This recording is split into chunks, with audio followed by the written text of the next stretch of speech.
देखने और सुनने वालों को अस्सलामु अलैकुम। मौजूद सामीन, असबाब व अलल से वाक़यात और हादसे वक़ूअ पज़ीर होते हैं जो कभी इबरत और कभी इज़्ज़त और हिम्मत का सामान मुहैया करते हैं। ऐसा ही एक वाक़या विलादत मुस्तफ़ा सल्लल्लाहु अलैहि वसल्लम से चंद दिन कबल पेश आया, जो कायनात पर रब्बे ज़ुल जलाल की अज़मत और कुदरत के ऐसे नकूश छोड़ गया कि गुज़रता वक्त भी इसकी अहमियत को कम न कर पाया और ना ही इसको इंसानी ज़हनों से महफ किया जा सकता था। तारीख इस वाक़या को असहाबुल फील के नाम से जानती और पुकारती है। नाज़रीन इकराम, तारीख के हवाला से मालूम होता है कि यमन और हबशा का बादशाह अबरहा था। इसने जब देखा कि हर साल अतराफ़ जवानिब से लोग मक्का मुअज़्ज़मा की ज़ियारत को जाते हैं तो इसके दिल में हसद पैदा हो गया। इसने अपने शहर सना में एक गिरजाघर बना लिया और इसकी ख्वाहिश थी कि बैतुल्लाह का हज करने वाले सना में आएं और इसी गिरजाघर का तवाफ करें और यही हज का मेला हुआ करे। अरब खुसूसन कुरैशियों को ये बात बहुत शाक गुजरी। चुनाचे कुरैश के कबीला बनु कनाना के एक शख्स ने आपे से बाहर होकर सना का सफर किया और अबरहा के गिरजाघर में जाकर एक हिस्से को आग लगा दी और दूसरे हिस्से को निजासत से आलूदा कर डाला। इस हरकत पर अबरहा बादशाह को बहुत तैश आया। इसने काबा मुअज़्ज़मा को ढा देने की कसम खा ली और इस इरादा से अपने लश्कर लेकर रवाना हो गया।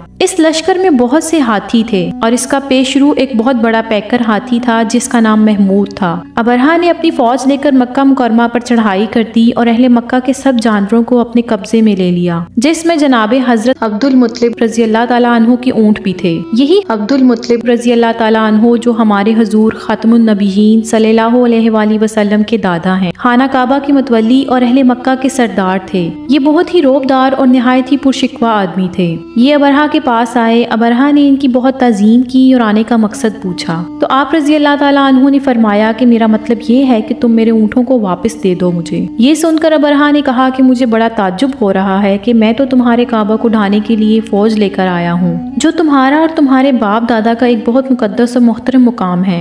आपने इसके बारे में तो कुछ भी मुझसे नहीं कहा, सिर्फ अपने ऊँटों का मुतालबा कर रहे हैं। हजरत अब्दुल मुत्तलिब ने फरमाया कि मैं अपनी ऊँटों का ही मालिक हूँ, इसलिए ऊँटों के लिए ही कह रहा हूँ और काबा का जो मालिक है वो खुद इसकी हिफाजत फरमाएगा, मुझे इसकी कोई फिक्र नहीं। अबरहा ने आपके ऊँटों को वापस कर दिया। फिर आपने कुरैश से फरमाया कि तुम लोग पहाड़ों की घाटियों और चोटियों पर पनाह गज़ी हो जाओ। चुनाचे कुरैश ने आपके मशवरा पर अमल किया। इसके बाद हजरत मुत्तलिब रज़ी अल्लाह ताला अन्हु ने काबा का दरवाज़ा पकड़कर बारगाहे इलाही में काबा की हिफाजत के लिए खूब रो रो कर दुआ मांगी और दुआ से फारिग होकर आप भी अपनी कौम के साथ पहाड़ की चोटी पर चढ़ गए। अबरहा ने सुबह तड़के ही अपने लश्करों को काबा मुकद्दसा पर दावा बोल देने का हुक्म दिया और हाथियों को चलने के लिए उठाया, लेकिन हाथियों का पेशरू महमूद जो सबसे बड़ा था वो काबा की तरफ ना चला। जिस तरफ इसको चलाते थे चलता था, मगर काबा मुकरमा की तरफ जब इसको चलाते तो वो बैठ जाता था। इतने में अल्लाह ताला ने समुंदर की जानिब से परिंदों का लश्कर भेज दिया और हर परिंदे के पास 3 कंकरियां थीं,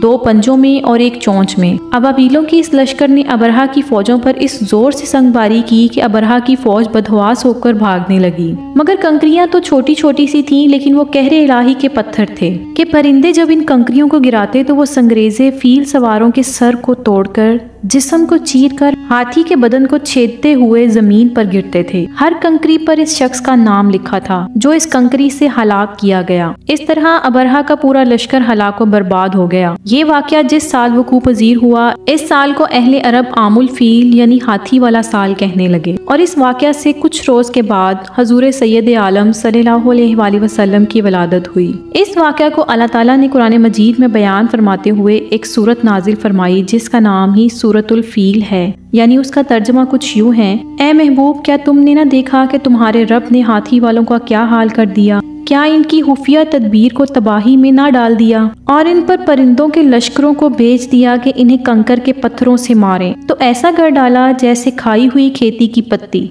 मोअज़्ज़िज़ नाज़रीन इकराम, इससे मालूम हुआ कि कुरान पाक की तरह काबा मुअज़्ज़मा की हिफाजत का जिम्मा भी खुदावंद क़ुद्दूस ने अपने जिम्मा कर रखा है कि कोई तागूती ताकत न कुरान मजीद को फना कर सकती है और ना ही काबा मुअज़्ज़मा को सफ़ाए हस्ती से मिटा सकती है, क्योंकि खुदावंद करीम इन दोनों का मुहाफ़िज़ और निगहबान है।